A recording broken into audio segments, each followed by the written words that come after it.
Hello friends, అందరికీ నమస్కారం. Friends, ఈ వీడియోలో ఇప్పుడిప్పుడే మన యొక్క తెలంగాణ రాష్ట్ర వ్యాప్తంగా ఉన్నటువంటి విద్యార్థులందరికీ ఊహించని శుభవార్త వచ్చిందండి. రేపు కూడా రాష్ట్ర వ్యాప్తంగా సెలవునైతే ప్రకటిస్తూ రాష్ట్ర ప్రభుత్వం కీలక నిర్ణయం తీసుకుని ఉత్తర్వులు జారీ చేసింది. మొత్తంగా మనకు 2 రోజులు సెలవు అయితే వచ్చాయి. సో దీనికి సంబంధించిన పూర్తి వివరాలు విత్ ప్రూఫ్తో సహా క్లారిటీగా అయితే చూపిస్తాను. వీడియోని స్కిప్ చేయకుండా క్లారిటీగా చూడండి. అలాగే మీ యొక్క ఫ్రెండ్స్ అండ్ ఫ్యామిలీకి వీడియోని షేర్ చేస్తే వాళ్ళు కూడా ఈ విషయాన్ని తెలుసుకుంటారు. ఇక లేట్ చేయకుండా టాపిక్ని స్టార్ట్ చేద్దాం.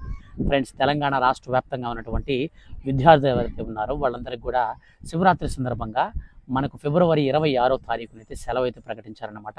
సో ఈ నేపథ్యంలో ఆ యొక్క ఫిబ్రవరి 26వ తారీఖున తర్వాత కూడా మనకు సెలవు అయితే వచ్చింది.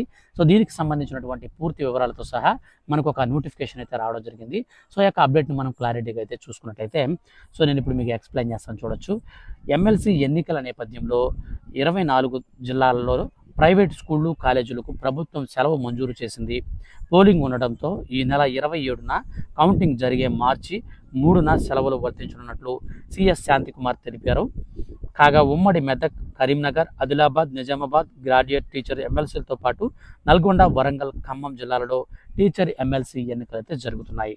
సో మొత్తంగా చూసుకున్నట్లయితే మనకు ఈ నెల అంటే రేపు రోజున 27వ తారీఖున ఎమ్మెల్సీ ఎన్నికలకి మనకైతే కౌంటింగ్ జరిగేటువంటి మార్చి 3వ తారీఖున, మొత్తంగా మనం చూసుకున్నట్టయితే 27వ తారీఖున ఈ ఎలక్షన్స్ జరుగుతాయి. మార్చి 3న కౌంటింగ్ అయితే జరుగుతుంది. సో మనకు వీటికి సంబంధించి గ్రాడ్యుయేట్ టీచర్ ఎమ్మెల్సీలతో పాటు మనకు ఈ యొక్క జిల్లాలలో అయితే సెలవులు అయితే ప్రకటిస్తూ రాష్ట్ర ప్రభుత్వం ఉత్తర్వులు జారీ చేసింది. మనకు మరో 2 రోజులు సెలవు రాబోతుందన్న విషయం తెలిసిన వెంటనే సో స్టూడెంట్స్ అందరూ కూడా అయితే చాలా అంటే చాలా ఉత్సాహంగా ఆనందంగా అయితే ఉన్నారనమాట. సో మొత్తంగా మనకు ఇంకొకసారి నేను చెప్తాను, మీరైతే రిమైండ్ చేసుకోవచ్చు.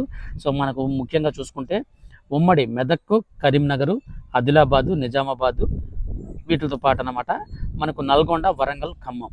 సో మొత్తంగా మనకు ఈ జిల్లాలలో సెలవులు అయితే ఉంటాయన్నమాట. 24 జిల్లాలలో ప్రైవేట్ స్కూళ్ళు కాలేజీలకు ప్రభుత్వం సెలవు అయితే పూర్తిగా మంజూరు చేసింది. సో ప్రైవేట్ స్కూల్స్ వాళ్ళు కూడా రేపైతే స్కూల్స్కి వెళ్ళాల్సిన పని లేదు. అలాగే మనకు గవర్నమెంట్ స్కూల్స్ కాలేజీ వాళ్ళు కూడా అయితే సెలవు, అందరికి కూడా సెలవు అయితే ఇచ్చారు. సో అందరైతే సెలవు అనేది యూజ్ చేసుకోండి. ఒకవేళ మీకు ఇన్ కేసు 10th క్లాస్ వాళ్ళు ఎవరైనా ఉంటే 10th క్లాస్ వాళ్ళకి మాత్రం ఎక్స్ట్రా క్లాసెస్ అయితే పెట్టే అవకాశం అయితే ఉంటుంది. కానీ సో మిగిలిన వారికి అయితే ఎటువంటి పరిస్థితుల్లో కూడా స్కూల్స్ కాలేజీలు అయితే ఖచ్చితంగా ఉండవన్నమాట. ఫర్దర్గా ఏ చిన్న అప్డేట్ అయినా సరే స్టూడెంట్స్ సంబంధించి వచ్చిన వెంటనే మిస్ కాకుండా మీరు తెలుసుకోవాలనుకుంటే మన ఛానల్ని మీరు సబ్స్క్రైబ్ చేసుకొని రెగ్యులర్గా వాచ్ చేస్తూ ఉండండి. Thank you for watching.